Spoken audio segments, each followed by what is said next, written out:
ஜமீன்தாரா, வாருங்கள். வணக்கம். வணக்கம். அனைவரும் நலந்தானே? எல்லோரும் நன்றாகத்தான் இருக்கிறார்கள். வெயிலில் வந்திருக்கிறீர், நீர்மோர் கொண்டு வரட்டுமா? அதெல்லாம் ஒன்று வேண்டாம். இந்த சுற்று வட்டாரத்தில் இருக்கிற ஜமீன்களிலேயே பெரிய ஜமீன் நான் தான். இதை நீங்கள் சொல்லிதான் நான் தெரிந்து கொள்ள வேண்டுமா? ஜமீன்தார் ஜம்புலிங்கம் பிரசித்தி பெற்றவர் ஆயிற்றே. அதெல்லாம் சரி, ஆனால் பொதுவாக எல்லோரும் என்னைத்தான் வீடு தேடி வந்து பார்ப்பார்கள். அப்படிப்பட்ட நான் இன்று உங்களை தேடி வந்திருக்கிறேன். பெரிய மனிதர்கள் என்றாலே காரணம் இல்லாமல் காரியம் செய்ய மாட்டார்கள் என்று நான் கேள்விப்பட்டிருக்கிறேன். ஏதோ ஒரு காரியத்தை நாடிதான் தாங்கள் இங்கு வந்திருக்கிறீர்கள் என்று நான் நினைக்கிறேன். பரவாயில்லையே, திருக்கோசியூரில் உட்கார்ந்து கொண்டு கலை நாட்டியம் என்று சிறு வட்டாரத்திற்குள் உழன்று கொண்டிருப்பவன் நீ என்று நினைத்தேன். ஆனால் சுற்று வட்டாரத்தில் உள்ள எல்லா அம்பலக்காரர்கள் மற்றும் என்னை போன்ற ஜமீன்தார்களின் மன அளவையும் சரியாக புரிந்து வைத்துக் கொண்டிருக்கிறாய். உன்னை பாராட்டியே ஆக வேண்டும். பாராட்டுவதை பிறகு வைத்துக் கொள்ளலாம். வந்த காரியம் என்னவென்று சொல்லுங்கள். நாட்டிய தாரகை சுந்தராம்பாளின் பக்கம் அதிர்ஷ்ட காற்று வீச ஆரம்பித்து விட்டது. அவள் நடனத்திற்கு மிக பெரிய இடத்திலிருந்து அழைப்பு வந்திருக்கிறது. அப்படியா? அருமையான சந்தர்ப்பம். எவ்வளவு பெரிய தொகையை கேட்டாலும் தருவதற்கு அவர்கள் தயாராக இருக்கிறார்கள். அந்த பெரிய இடத்து நடன கச்சேரிக்கு சுந்தராம்பாளை ஒப்பந்தம் செய்யத்தான் இப்போது நான் இங்கே வந்திருக்கிறேன். எந்த தேதியில் கச்சேரியை வைத்துக் கொள்ளலாம் என்று சொல்லிவிட்டால் உடனே ஒப்பந்தம் செய்து விடலாம். தாராளமாக ஒப்பந்தம் செய்து விடலாம். தேதியும் சொல்லிவிடலாம். யாருடைய கச்சேரி என்று சொல்லுங்கள். அந்த பெரிய மனிதரின் பெயரை சொன்னால் ஆச்சரியப்பட்டு போய்விடுவாய். அவ்வளவு பெரிய மனிதரா அவர்? பெரிய மனிதரா? கர்னல் அக்னியுதுரை. அவர்தான் சுந்தரியின் நடனத்தை காண பெரும் ஆவலோடு காத்திருக்கிறார். ஓஹோ, அந்த பரங்கிக்காரனுக்கு சுந்தரியின் நடனத்தை பார்க்க வேண்டுமா? என்ன நீ கர்னல் அக்னிதுரையை பார்த்து பரங்கிக்காரன் என்று மரியாதை இல்லாமல் பேசுகிறாய்? அவர் எவ்வளவு பெரிய ஆங்கிலேய அதிகாரி தெரியுமா? கர்னல் அக்னி என்றால் அனைவருக்கும் சிம்ம சொப்பனம். அவரை போய் பரங்கிக்காரன் என்று சொல்கிறாயே. அதற்கு நான் என்ன செய்வது? ஆங்கிலேயர்கள் பரங்கிக்காய் நிறத்தில் இருப்பதால் நாம் அவர்களை பரங்கியர்கள் என்றுதானே அழைக்கிறோம். உண்மையை சொன்னால் ஜமீனுக்கு ஏன் கோபம் வருகிறது? ஆங்கிலேயர்கள் மேல் அவ்வளவு பிரியமோ? இருக்கக்கூடாதா? இன்று அவர்கள் தானே நம்மை ஆட்சி புரிந்து கொண்டிருக்கும் எஜமானர்கள். அடடடடா, அவர்களின் நடை என்ன, உடை என்ன, பாவனை என்ன, ஆட்சிமை என்ன? நாட்டிலே ஆங்காங்கே உங்களை போன்ற ஆங்கில அடிவரடிகள் ஆலாபனை செய்வதால் தான் வியாபாரம் செய்வதற்கு நம் நாட்டிலே நுழைந்த அந்த ஆங்கிலேயர்கள் நாடு முழுதும் வியாபித்து தன் ஆட்சியை இங்கு நிலைநாட்ட முயற்சி செய்து கொண்டிருக்கிறார்கள். விவரம் புரியாதவனாக இருக்கின்றாயே. இன்றைக்கு ஆங்கிலேயர்களின் ஆதிக்கம் தான் மேலோங்கி இருக்கிறது. காற்று எந்த பக்கம் வீசுகிறதோ அந்த பக்கம் சாய்ந்து நம் காரியத்தை சாதித்துக் கொள்ள வேண்டும். சரி சரி, நான் விஷயத்திற்கு வருகிறேன். எந்த தேதியில் கச்சேரியை வைத்துக் கொள்ளலாம் என்று சொல். அங்கே துரையை காத்துக் கொண்டிருக்கிறார். இப்போதே எப்படி சொல்ல முடியும்? சுந்தரியிடம் ஆலோசித்து விட்டு பிறகு வந்து சொல்லுகிறேன். எதற்கு பிறகு பேச வேண்டும்? இப்போதே கேட்டு சொல். சுந்தரியும் வடிவாம்பாளும் நடன பயிற்சியில் இருக்கிறார்கள். நடன பயிற்சி தானே? உன்னை சந்திக்க ஜமீன்தார் ஜம்புலிங்கம் வந்திருக்கிறார் என்று சொல். வெள்ளைக்கார துரையின் கச்சேரிக்காக ஒப்பந்தம் செய்ய வந்திருக்கிறார் என்றும் சொல். சுந்தரி நடன பயிற்சியில் ஈடுபடும் பொழுது ஜமீன்தார் ஜம்புலிங்கம் மட்டுமல்ல, அந்த கடவுளை நேரில் வந்தாலும் சந்திக்க மாட்டாள்.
அடாடாடாடா,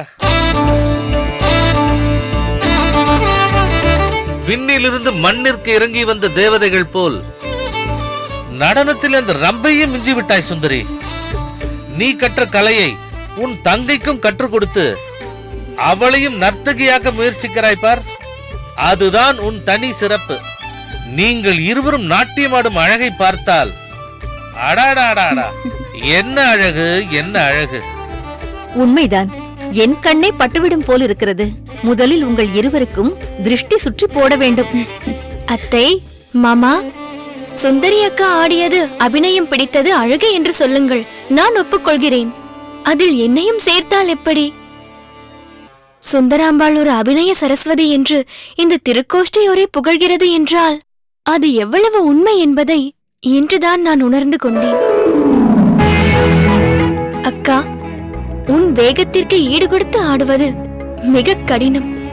அப்படியே ஆடினாலும் இவ்வளவு நுணுக்கமாக நளினமாக ஆடுவது நிச்சயம் என்னால் முடியாது. ஏன் வடிவாம்பாள் உன்னை நீயே குறைத்து மதிப்பிட்டுக் கொள்கிறாய்?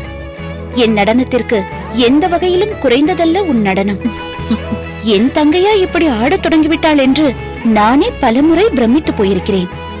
அடாடாடாடா, இப்படி அக்காவும் தங்கையும் ஒருவருக்கொருவர் விட்டுக் கொடுக்காமல் பாசத்துடன் இருப்பதை பார்க்கும் பொழுது எனக்கு மிகவும் மகிழ்ச்சியாக இருக்கிறது. மாமா, எங்களுக்கு ஏதேனும் சிறப்பு இருக்கும் என்றால் அதற்கான முக்கியமான காரணம் நீங்களும் அத்தையும் தான்.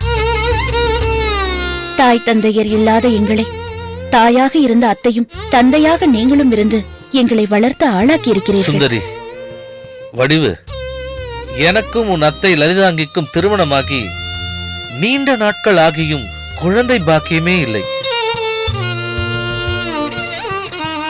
அந்த ஆண்டவன் எங்களுக்கு குழந்தை செல்வத்தை வழங்க மறுத்து விட்டானே, ஏன் இப்படி செய்தார் என்று நாங்கள் இருவரும் வருந்தாத நாளே இல்லை. அதனால் என் தங்கையின் மகள்களான உங்கள் இருவர் மீதும் எனக்கும் லலிதாங்கிக்கும் ஒரு தனிப்பட்ட பற்று, பாசம் கூட. ஒரு வேண்டுதலுக்காக நடந்தே திருமலைக்கு செல்வோம் என்று உன் தாயும் தந்தையும் வேண்டிக் கொண்டார்கள். அவ்வளவு தூரம் உங்களை நடத்தி அழைத்து செல்வது கடினம் என்று சிறு குழந்தைகளான உங்களை எங்களிடம் ஒப்படைத்துவிட்டு திரும்பி வந்து அழைத்து செல்கிறோம் என்று சொல்லிவிட்டு அவர்கள் சென்றார்கள். ஆனால் சென்றவர்கள் திரும்பி வரவே இல்லை. போகும் வழியில் குளிப்பதற்காக ஒரு ஏரியில் இறங்கியவர்களை ஏரி விழுங்கிவிட்டது என்ற செய்தி மட்டும்தானமா வந்தது.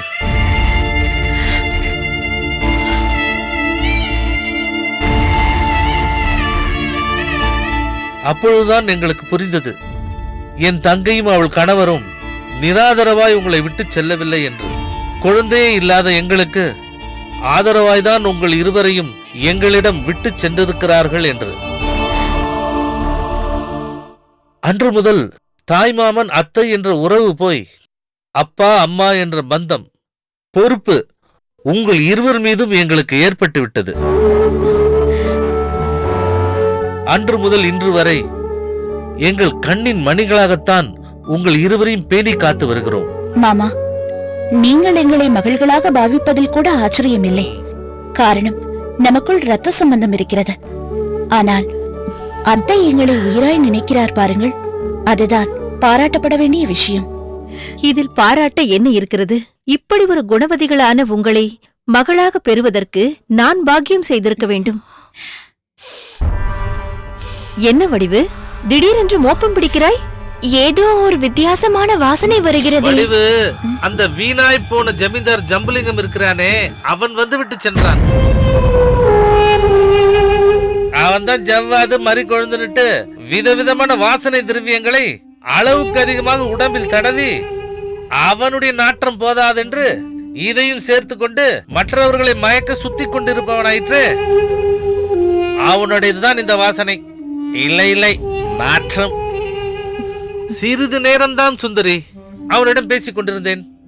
அதற்குள் அவனுடைய துர்நாற்றம் என் மீது ஒட்டி கொண்டது. அவன் சற்று வில்லங்கமான ஆளாயிற்றே. அவன் எதற்காக இங்கு வந்தான்?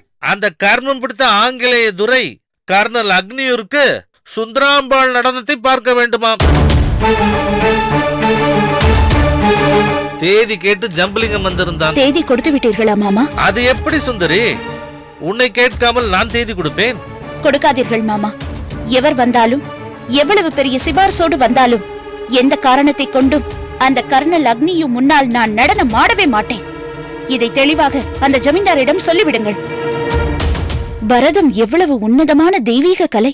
அதன் மகத்துவத்தை உணர்ந்தவர்கள், அவர்கள் ஏழையாக இருந்தாலும், படிப்பறிவே இல்லாத பாமரனாக இருந்தாலும், அவர்கள் முன்னால் ஆடினால் அது நமக்கும் பெருமை, பரதத்திற்கும் பெருமை. அதை விட்டுவிட்டு பணத்தை தன் பெட்டியில் அடுக்கி வைத்துக் கொண்டு நடனக்கலைக்கு விலை பேசும் சில பெரிய மனிதர்களின் இல்லத்திலோ, நம் நாட்டை பிடிக்க வந்த நாகரிக கோமாளியான அந்த ஆங்கிலேய துரைகளின் மாளிகையிலோ ஒருபோதும் இந்த சுந்தரி ஆடமாட்டாள். கிழக்கிந்திய கம்பெனிக்கு வரி செலுத்த மாட்டோம் என்று எதிர்த்து நிற்கும் தமிழ் வீர மறவர்கள் மட்டுமல்ல, கலையரசியான இந்த சுந்தராம்பாளும் ஆங்கிலேயருக்கு அடிபணிய மாட்டாள் என்பதை அந்த வெள்ளைக்கார துரை உணர்ந்து கொள்ளட்டும். சுந்தரியின் கால் சலங்கை கூட அவன் முன்னால் ஆடாது என்பதை திட்டவட்டமாக சொல்லிவிடுங்கள்.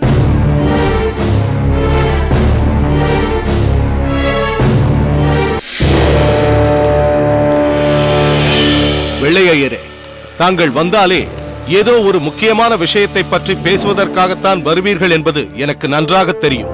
பிறகு எதற்கு தயங்குகிறீர்கள்? சொல்ல வந்ததை சொல்லுங்கள். வேறு எந்த விஷயமானாலும் நான் எளிதாக பேசுவேன், நீயும் இயல்பாக பகிர்ந்து கொள்வாய். ஆனால் இந்த விஷயத்தை பற்றி உன்னிடம் பேசவே தயக்கமாக இருக்கிறது. முதலில் இப்படித்தான் தயங்குவீர்கள், பிறகு தெள்ளத் தெளிவாக சொல்ல வந்ததை சொல்லி அதை நீங்கள் நினைத்தபடியே சாதித்தும் விடுவீர்கள். இதுதானே பொதுவாக நடப்பது. பிறகு ஏன் தயக்கம்? சொல்ல வந்ததை சொல்லுங்கள். பாகநேரியில் இருந்து கருத்த ஆதப்பன் பட்டமங்கலத்திற்கு வந்திருந்தான் என்று அறிந்தேன். எப்படி அறிந்து கொண்டீர்களா? அவனை அனுப்பி வைக்கும்படி வாளுக்கு வேலியிடம் ஆலோசனை கூறியதே தாங்களாகத்தான் இருக்க வேண்டும். உங்களிடம் கேட்காமல் வாளுக்கு வேலி எதுவும் செய்வதில்லை என்றல்லவா கேள்விப்பட்டேன். வாளுக்கு வேலியின் மீது உங்களுக்கு அப்படி ஒரு தனிப்பட்ட பிணைப்பு இருக்கிறது என்றல்லவா ஊர் சொல்கிறது. ஊர் பலதும் சொல்லும். ஆனால் என்னை பொறுத்தவரை வாளுக்கு வேலி வேறு, வல்லத்தரையன் வேறு என்று நான் பாகுபாடு பார்ப்பதே இல்லை. உங்கள் இருவரிடமும் சமமாக பழகி நான் கருத்தை தெரிவிக்கிறேன். அதில் சிலவற்றை நீ எடுத்துக் கொள்வது போல் பலவற்றை வாளுக்கு வேலி எடுத்துக் கொள்கிறான், அவ்வளவுதான். நான் சிலவற்றை, அந்த வாளுக்கு வேலி பலவற்றை ஏற்கிறான். அதிலும் அவன்தான் வெள்ளையருக்கு மிகவும் நெருக்கமானவனாக இருக்கிறான். அப்படியில்லை வல்லத்தரையா. இருக்கட்டும், என்ன சொல்ல வந்தீர்களோ அதை சொல்லுங்கள். பட்டமங்கலமும் பாகநேரியும் பகைப்பட்டு நிற்பதை அனைவரும் அறிவார்கள். இருப்பினும் பொது நிகழ்ச்சி, அதிலும் அம்பலக்காரர்கள் அனைவருக்கும் குலதெய்வமாக விளங்கும் பாகநேரி சிவனாரின் கோவில் நிகழ்ச்சி எனும்போது நீ போகாமல் இருக்கலாமா? அது உன் மீது தவறான எண்ணத்தை ஏற்படுத்தி விடாதா? எந்த வகையில் தவறாக நினைப்பார்கள்? தெய்வத்தையே மதிக்காதவன் என்பார்களா? அல்லது அம்பலக்காரர்கள் அனைவரையும் அலட்சியப்படுத்தி விட்டான் இந்த வல்லத்தரையன் என்பார்களா? யார் வேண்டுமானாலும் என்ன வேண்டுமானாலும் சொல்லட்டும், அதை பற்றி எனக்கு கவலை இல்லை. தெய்வ பக்தி என்பது என் மனதில் இருக்கிறது. அதை அந்த குலதெய்வமும் அறியும். வாளுக்கு வேலிக்கும் எனக்கும் பகை என்பதை அம்பலக்காரர்கள் அனைவருமே அறிவார்கள். அதனால் அவர்களும் தவறாக நினைக்க மாட்டார்கள். வெள்ளையரே, பாகநேரி திருவிழாவில் கலந்து கொள்ளும் விஷயத்தில் நீங்கள் அல்ல, அந்த கோயிலில் வீற்றிருக்கும் சிவனாரே நேரடியாக வந்து சொன்னாலும் இந்த வல்லத்தரையன் போக மாட்டான். நீ போகத்தான் வேண்டும் வல்லத்தரையா.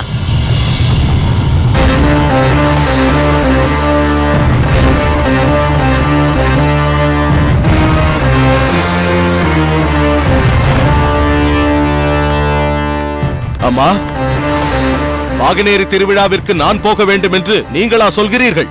ஆம் வல்லத்தரையா, உன் தாய் வள்ளியம்மை தான் சொல்கிறாள். நீ நிச்சயம் திருவிழாவிற்கு போகத்தான் வேண்டும். என்ன காரணம் அம்மா? நீ சொல்வது போல் நம் குலதெய்வத்தின் மேல் உன் மனதில் பக்தி இருக்கலாம். ஆனால் நீ அங்கு சென்று அந்த விழாவில் கலந்து கொள்ளாவிட்டால் அந்த பக்தியே சந்தேகத்திற்குரியதாகிவிடும். நமக்கும் பாகநேரிக்கும் உள்ள பகை அம்பலக்காரர்கள் அனைவருக்கும் தெரியும் என்பது உண்மைதான். ஆனால் அம்பலக்காரர்கள் அனைவருக்கும் பாகநேரியில் பரிவட்டம் கட்டும்போது அங்கு நீ மட்டும் இல்லாமல் போனால் பிறகு நீ ஒரு அம்பலக்காரன் என்பதற்குரிய தகுதியையே இழந்து விட்டதாக மக்கள் நினைப்பார்கள். மற்ற அம்பலக்காரர்கள் அனைவருக்கும் உன் மீது அதிருப்தி ஏற்படும். அவர்களை விட நீ சற்று தாழ்ந்தவன் என்ற எண்ணம் கூட ஏற்பட வாய்ப்பு இருக்கிறது. அதற்கு நாம் இடம் தரக்கூடாது வல்லத்தரையா. அம்மா, நீங்களா இப்படி பேசுகிறீர்கள்? எனக்கு நினைவு தெரிந்த நாள் முதல் பாலை ஊற்றி என்னை வளர்த்ததை விட பாகநேரிக்காரர்கள் நமக்கு எதிரிகள் என்ற பகையைத்தானேம்மா ஊட்டி வளர்த்தீர்கள். வாளுக்கு வேலி முன்னால் நான் நிற்கும் பொழுது என்னையும் மீறி பழி என்னும் தீஜ்வாலை எனக்குள்ளிருந்து வெளிப்பட்டு அவனை எரித்து சாம்பலாக்க துடிக்குமே, என்னால் அதை கட்டுப்படுத்தவே முடியாதம்மா. வல்லத்தரையா, நீ இந்த வார்த்தையை சொல்லும் பொழுது என் மனம் எவ்வளவு பெருமிதம் அடைகிறது தெரியுமா? நீ எப்படி இருக்க வேண்டும் என்று நான் ஆசைப்பட்டேனோ அப்படித்தான் இருக்கிறாய். அப்படித்தான் இருக்க வேண்டும்.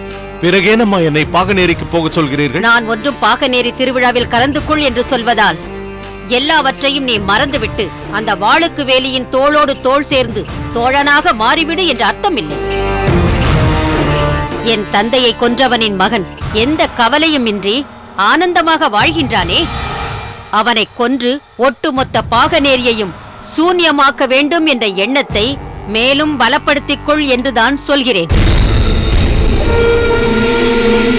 அந்த வாளுக்கு வேலியின் தாய் பெரிய நாயகி தன் கணவன் எங்கோ எப்படியோ உயிரோடு இருக்கிறார் என்று அவள் நினைப்பதால் தான் இன்னும் பூவோடும் பொட்டோடும் சுமங்கலியாக வாழ்ந்து கொண்டிருக்கிறாள்.